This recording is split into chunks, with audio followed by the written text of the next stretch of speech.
Joel. Jessica Devnani had been dreaming about her future with Patrick Delacerda. They first connected online in June 2017, and from the start, she felt like they were headed toward a fairy tale romance. Patrick was striking, good-looking, charming, and everything Jessica had hoped for in a partner. He had even picked out an engagement ring, a beautiful symbol of the life they planned to build together. Sadly, Patrick never had the chance to give her that ring. At the time, the couple was planning to move to West Palm Beach, closer to Patrick's mother, Patricia. Jessica remembered Patrick being absolutely sure about their relationship. One day he told his mom, "This is the one." He was excited, waiting eagerly for the ring to arrive. The morning everything changed started off just like any other. Patrick and Jessica exchanged sweet texts, "Good morning, I love you," before heading into their routines. Then Patrick received a call from his father, saying a package had arrived at the gate. Believing it was the engagement ring, he went to retrieve it. It was the usual time for Patrick to call Jessica, typically around when she got to work. But this time the phone stayed silent. Jessica began to worry. Something didn't feel right. Her gut told her that something had gone terribly wrong. Her fears weren't random. Patrick had received threats in the past, and now those fears were flooding back. Panic set in. She left work immediately and rushed to his home to make sure he was okay. Jessica didn't wait. She rushed to Patrick's home, climbing a fence along the way, desperate to reach him. But nothing could have prepared her for what she would find. Patrick had been ambushed and shot multiple times. It was clear he had no idea what was waiting on the other side of the door that morning. The scene was devastating, one that burned itself into her memory. It wasn't just a murder, it was personal, cold, and calculated. Someone had made a plan. Someone had wanted Patrick dead. For Jessica, it felt like her entire future had been stolen in an instant. She lost the person she loved most, and her world fell apart. That day started out like any other for Detective Chad Weaver at the Volusia County Sheriff's Office in Florida. It was a quiet Tuesday morning in 2018, but everything changed when a panicked 911 call came in. A neighbor was on the line, reporting that Patrick had been shot. When asked if CPR would be attempted, the neighbor responded, "No, he's dead. He's cold." Deputies rushed to the property, 9 acres of thick greenery on the edge of Deltona. Their guns were drawn as they prepared for the worst. The killer could still be on the grounds. News helicopters circled overhead as Detective Weaver arrived and took control of the scene. As they moved closer, they found a young man, likely in his early 20s, lying at the doorway. He had been shot multiple times with a powerful rifle, 4 bullets in total.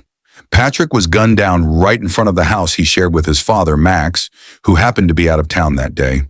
The front door was shattered. Glass was everywhere. Blood stained the floor. It was clear this was going to be a complicated case, one with many questions. Jessica was already there, shaken and pacing around the front yard in circles. A deputy gently guided her to stay behind a tree, trying to give her a small measure of comfort and space. Just 2 months before this tragedy, Patrick had gotten down on one knee right there and proposed to Jessica with a temporary ring. She remembered the moment clearly. It was spontaneous and heartfelt. Of course, she had said yes. She had been so happy. Jessica, who worked as a bank teller, had recently ended a long and troubled relationship. Then she met Patrick through a dating app, and everything changed. Their connection was instant. It felt like love at first sight. As their bond deepened, they spent their days working, laughing, and building memories together. Patrick worked in construction with his father, and he had even ordered a custom-designed ring for Jessica, a permanent symbol of their love. It was being delivered to his home. Patrick Delacerda was known for being kind and deeply romantic. His mother, Patricia Rons, described him as a caring son who adored children. She had always looked forward to one day becoming a grandmother. At the time, Patrick lived in Deltona with his father, Max, while Jessica was in Orlando, about 30 miles away. Despite the distance, their bond remained strong. On the night of February 26, 2018, Patrick left Jessica a heartfelt voicemail, just a simple message to let her know he loved her. It would turn out to be the last message she ever received from him. What followed the next day was a sequence of strange and unsettling events that would change everything. That morning, Patrick's father was away, working a construction job about 70 miles from home, when he received a strange phone call. An unfamiliar voice claimed they had a delivery for Patrick. Max ended the call, uneasy, and immediately tried to contact his son. He called, no answer. Then he texted, "Hey, there's someone here with a delivery." But Patrick never replied. As the hours passed, both Max and Jessica became more and more anxious. Calls and messages went unanswered. Jessica feared the worst. She remembered the threats Patrick had received in the past and began to panic. When asked later if she believed something terrible had happened, she didn't hesitate. "Yes, for sure." Jessica rushed to Patrick's house, arriving before Max. What she saw will stay with her forever. Patrick was lying at the front door in a pool of blood, completely still. Lifeless. She was overwhelmed. Moments later, Max arrived, and the full horror of the situation hit him. He revisited the scene, retracing what had happened. The position of Patrick's body, his feet still near the threshold, suggested that he had been shot as he opened the door. Max believed his son saw the killer, turned, and was gunned down at close range. Investigators arrived and began examining the scene. They quickly realized that Patrick's computer and the hard drive from the home's security system had been taken, clearly an effort to remove evidence. Empty shell casings were found close to the body, identified as 300 blackout rounds, ammunition typically used in powerful semi-automatic rifles, like the AR-15. The proximity of the casings to Patrick confirmed it was a well-planned execution, not a random act of violence. But the big question remained: who would want Patrick dead? Detective Weaver dug into Patrick's past and uncovered a disturbing clue. Back in 2017, there had been an incident involving one of Patrick's neighbors. There had been frequent arguments over trespassing. One night, Patrick claimed the neighbor fired a gun near their property. Though Patrick wasn't hit, he was shaken and reported it to police. Body cam footage later captured officers arresting the man, showing just how serious the conflict had become. At first, investigators pursued a promising lead. Patrick had once accused a neighbor of firing a gun near his house after several tense disputes. But that man was in custody on the day of the murder. Detective Chad Weaver ruled him out. The case took a new turn when police uncovered unsettling voicemails left on Patrick's phone. One message in particular caught their attention. "Call me back and talk to me." It wasn't from a stranger. It was from someone both Patrick and Jessica knew well. Jessica's reaction was immediate: fear. "He was always shadowing my life," she admitted, voice trembling. Her past had come back to haunt her. As Weaver dug deeper, the pieces began falling into place. Jessica and Patrick had built a beautiful future together, plans for marriage, a home, a family. But all of it ended on February 27, 2018, when Jessica arrived at Patrick's house and found him lying in a pool of blood, shot 4 times at close range. The scene suggested an ambush. Someone had waited for Patrick to come to the door, then executed him in cold blood. To Jessica, it felt impossible. "My whole future was taken away from me," she said, tears welling in her eyes. "My whole world was taken away." Detective Weaver pressed Jessica for any information that might help. Had Patrick been having issues with anyone? Any threats? Any old enemies? That's when she finally said the name that would change everything: Gregory Bender, her ex-boyfriend. Jessica opened up to Detective Weaver about the man she had once shared nearly a decade of her life with. Gregory Bender. Just before she met Patrick, she had ended her long, turbulent relationship with Bender. But it wasn't a clean break, not even close. "He never really accepted it," she told Weaver quietly. "It's like he never left. Like he was always shadowing my life." Jessica described him as controlling, even obsessive. Over their 8 years together, they had a love-hate dynamic that kept pulling her back in. At times, he was charming, almost irresistible. At others, he was manipulative and unpredictable. Their story began in 2009, when Jessica, then in her early 20s, met Bender online. He was 42, nearly twice her age, and already successful. A hedge fund manager with a flashy lifestyle, he lived in a luxurious house in Windermere, an affluent suburb just outside of Orlando. "He had this charismatic energy," Jessica said. He was very intelligent. It felt like I'd known him my whole life. He became my best friend. But beneath that polished surface was a man who craved control. He liked to show off, she added. Fast cars, expensive things. And he loved guns. Detective Weaver listened carefully. He knew he had to figure out what, if anything, this wealthy, charismatic man had to do with the brutal murder of Patrick de la Cerda. On paper, the two men couldn't have been more different. Patrick was a hard-working, blue-collar young man. He worked construction with his father and had built a simple life filled with love and loyalty. Gregory, on the other hand, was a white-collar millionaire with a sharp mind and a taste for dominance.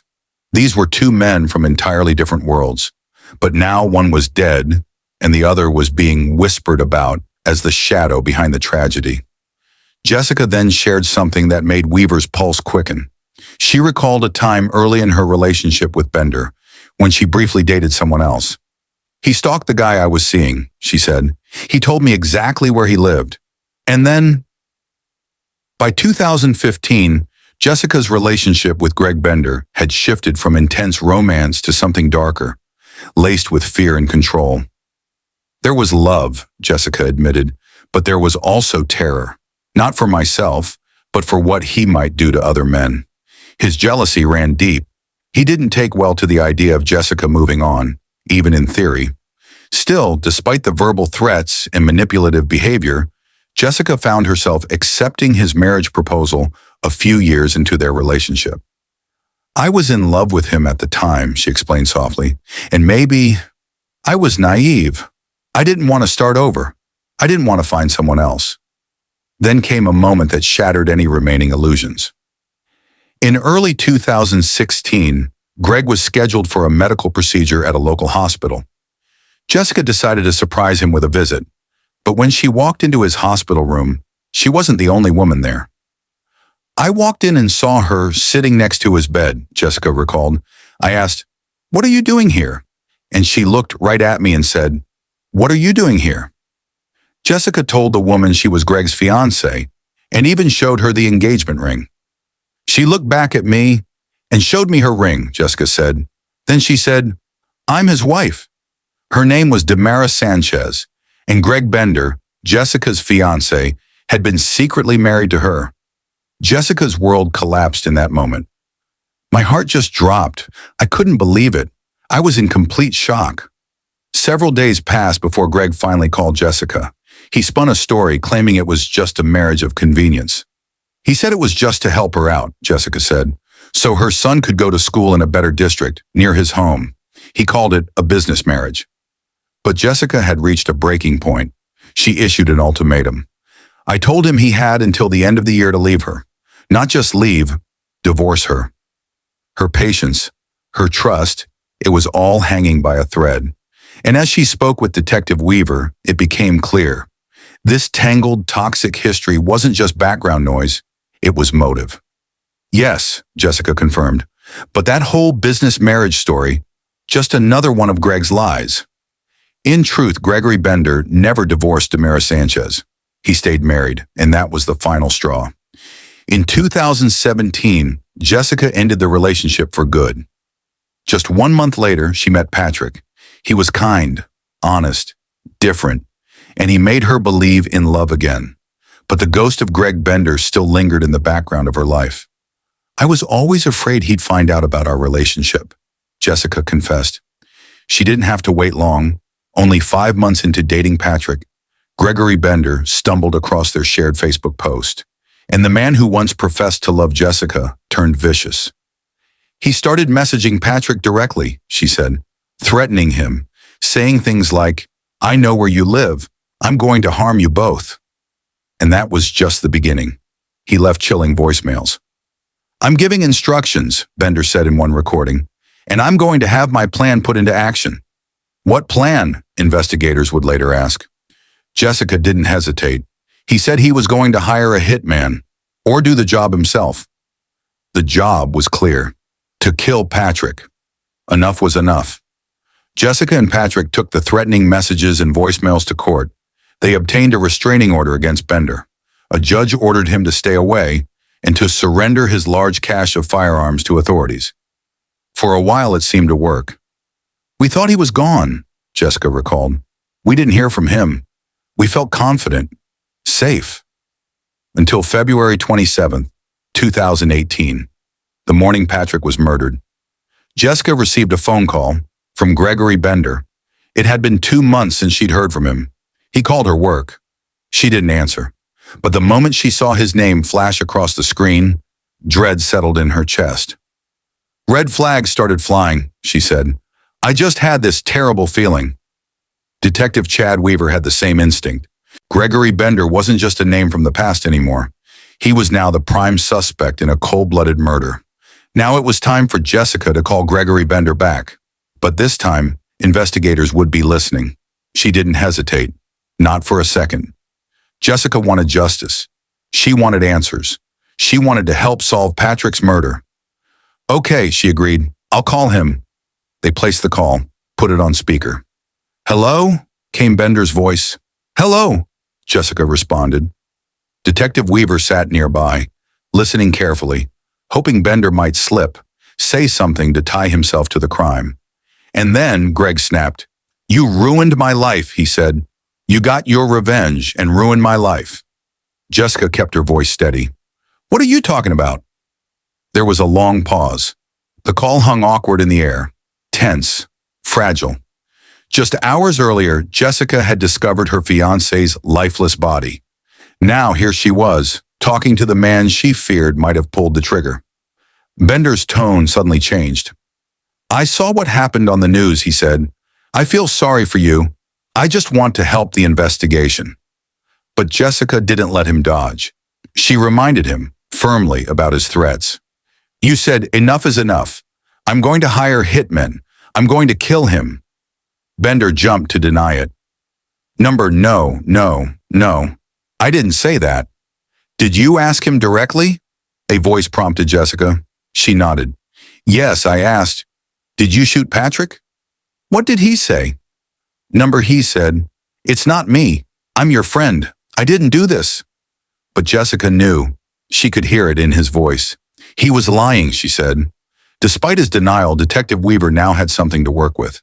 Still, it wasn't enough for a murder charge. Yet. But they could arrest Bender for something else, violating the restraining order. "He tried to contact Jessica twice at work," Weaver explained, "and that's a direct violation of the court order." So they took him in. It was a small win, but they still had no solid evidence tying him to Patrick's murder. Then the case took an unexpected turn. Detective Weaver's phone rang. It was the attorney for Damara Sanchez, Gregory Bender's now ex-wife, the same woman Jessica had walked in on at the hospital. "She wants to talk," the attorney said. "She has something valuable." Weaver agreed to meet her, but Damara wouldn't let them come to her home. Instead, she insisted they meet in a parking lot. She was visibly nervous, Weaver recalled, anxious, guarded. And soon they'd understand why, because what Damara Sanchez was about to hand over could blow the case wide open. When Detective Weaver met with Damara Sanchez in that parking lot, he had no idea what she was about to reveal. She told him that she and Gregory had finalized their divorce and she'd moved out in December 2017. But just before leaving, she'd found something deeply disturbing, a spiral-bound notebook. Inside it, a murder plan, handwritten, detailed, chilling. She'd seen Gregory scribbling in that notebook before, but never imagined what it held, an elaborate, methodical plot to kill. When she confronted Bender, he brushed it off. He claimed it was just a fantasy, a made-up scenario, and at the time, she believed him. She let it go.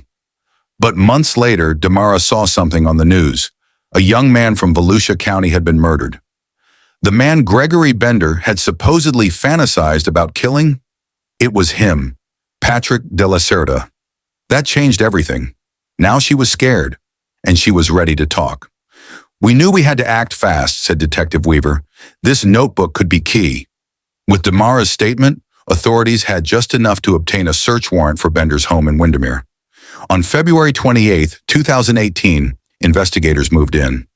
Weaver wasn't sure what they'd find, if anything at all. But within moments of entering Bender's house, he saw it, crumpled balls of notebook paper. lying right there, in the trash. I looked down and thought, "No way, this can't be it," Weaver said. He resisted the urge to reach in immediately. Instead, they carefully bagged and tagged every page for forensics. Later, when Weaver finally read the contents, it was exactly what DiMera had described, a step-by-step blueprint for murder, and chillingly specific. Right at the top, Patrick Delacerda's name and home address, directions, surveillance notes, timelines. "This wasn't just a thought," said prosecutor Ashley Terwilliger. "This was a roadmap." Weaver took reporters to the crime scene to show just how precisely the plan had been followed. "This road," he said, pointing, "runs down the side of Patrick's property, off Howland Boulevard." And just like in the notebook, the dirt road drawn on the murder plan matched perfectly. Bender hadn't just imagined this. He'd planned it, and then he'd done it. The path down the side of the property was thick with trees. "He walked on foot through here," said Detective Weaver, stepping carefully through the brush. "We believe Gregory Bender crept through this wooded area and entered through that opening. It was the perfect place for an ambush, hidden, isolated, predatory, and the hand-drawn sketch found in Bender's notebook, spot on. It matched the layout of the land exactly. Proof of Bender's chilling attention to detail, his obsession, his compulsion to kill. One line from the notebook said it all. Dispose of clothes, plate, tracker, gloves. He wasn't fantasizing. He was planning. Every step, every trace, covered. With the murder plan in hand, Weaver finally had what he needed, a rock-solid case. But then came something even more damning. While searching Bender's home, detectives discovered a stockpile of .300 blackout ammunition, the exact uncommon caliber used in Patrick's murder. Patrick had been shot 4 times. At the scene, only 2 shell casings had been recovered. But now, investigators had found a third, tucked inside a desk drawer in Bender's house, a match. Ballistics confirmed it was fired from the same weapon used in the killing. "To me," said Weaver, "short of finding the actual murder weapon, that casing was the most critical piece of evidence. The rifle itself, likely an AR-15, had never been recovered. But Jessica remembered it well. He had one," she confirmed. "It wouldn't surprise me if it's at the bottom of a lake somewhere." Still, with the shell casing, the ammo stockpile, the murder plan, and the restraining order, prosecutors were confident. They now had a theory, and it fit every detail. Gregory Bender had been hiding in the woods that morning, lying in wait. He posed as a delivery man, sending a text to Patrick. A package was outside. Patrick opened the door, and Bender opened fire. Shot after shot after shot. 48 hours later, an arrest warrant was issued for Gregory Bender, charging him with murder. It wasn't hard to find him. Bender had just been released from jail after violating his restraining order, and when deputies arrived, he was standing in his own front yard. Prosecutor Andrew Urbanek remembered it clearly. He had just bonded out of the Orange County Jail, and there he was, walking up his driveway, unaware that his world was about to collapse. For Patrick's mother, the arrest wasn't a victory. It was only the beginning. She said just one word. "Psychopath." "I don't want to say his name," Patrick's mother whispered, her voice tight with grief. "I've never pronounced it. I can't. It hurts just to form the sound." Her son was gone, not because of an accident, not fate, but because of jealousy, a toxic obsession. "Why did Patrick have to die?" she asked. "Because of a man who thought that by killing him, I'd go back to him." But the case wasn't bulletproof. There was no murder weapon, no eyewitnesses, no DNA.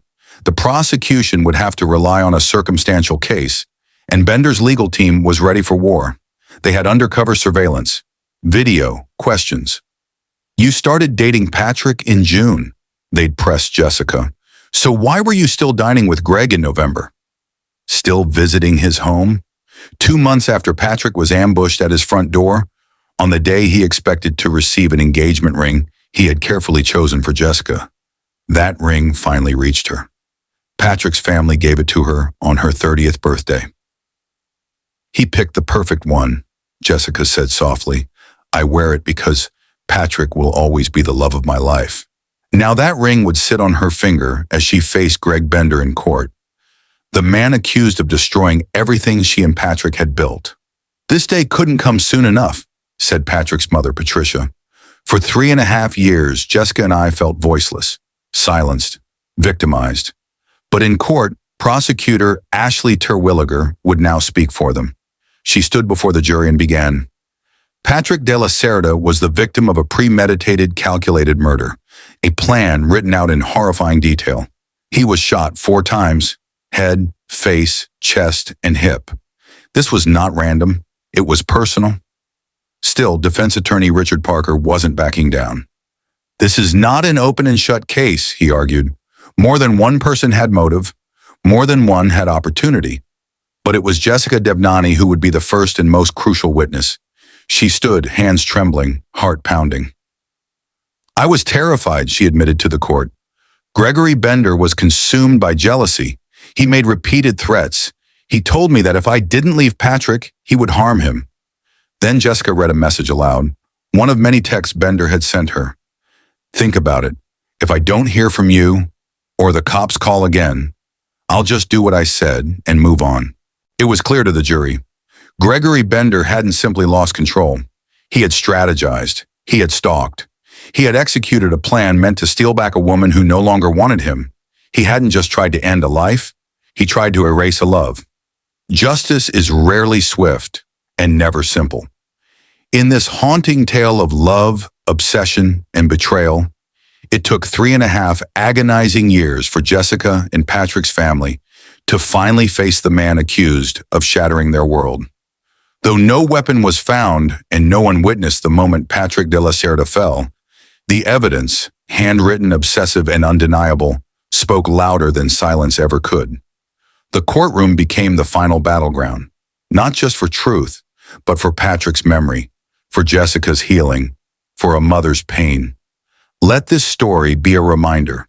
Obsession is not love, control is not devotion, and justice, no matter how delayed, still has the power to speak. After a seemingly ordinary morning turned deadly, the tragic murder of 25-year-old Patrick De La Cerda spiraled into a chilling investigation of jealousy, manipulation, and long-standing obsession. Jessica Devnani, Patrick's grieving fiancée, found herself at the center of a high-stakes case against her ex-boyfriend, Gregory Bender, a man whose handwritten murder plan and matching ammunition became key to a circumstantial but powerful prosecution. This is not just a story of a crime. It's a story of a love stolen and a fight for justice that refused to be silenced. Disclaimer: this story is based on real events and is intended for educational and informational purposes. It contains sensitive themes including murder, stalking, and emotional trauma. Viewer discretion is advised. The details shared do not imply guilt beyond what was determined through official court proceedings. All individuals are presumed innocent until proven guilty in a court of law. It was clear to the jury. Gregory Bender hadn't simply lost control. He had strategized. He had stalked. He had executed a plan meant to steal back a woman who no longer wanted him. He hadn't just tried to end a life. He tried to erase a love. Justice is rarely swift and never simple. In this haunting tale of love, obsession, and betrayal, it took 3.5 agonizing years for Jessica and Patrick's family to finally face the man accused of shattering their world. Though no weapon was found and no one witnessed the moment Patrick De La Cerda fell, the evidence, handwritten, obsessive, and undeniable, spoke louder than silence ever could. The courtroom became the final battleground, not just for truth, but for Patrick's memory, for Jessica's healing, for a mother's pain. Let this story be a reminder. Obsession is not love, control is not devotion, and justice, no matter how delayed, still has the power to speak. After a seemingly ordinary morning turned deadly, the tragic murder of 25-year-old Patrick De La Cerda spiraled into a chilling investigation of jealousy, manipulation, and long-standing obsession. Jessica Devnani, Patrick's grieving fiancée, found herself at the center of a high-stakes case against her ex-boyfriend, Gregory Bender, a man whose handwritten murder plan and matching ammunition became key to a circumstantial but powerful prosecution. This is not just a story of a crime. It's a story of a love stolen and a fight for justice that refused to be silenced. Disclaimer. This story is based on real events and is intended for educational and informational purposes. It contains sensitive themes including murder, stalking, and emotional trauma. Viewer discretion is advised. The details shared do not imply guilt beyond what was determined through official court proceedings. All individuals are presumed innocent until proven guilty in a court of law.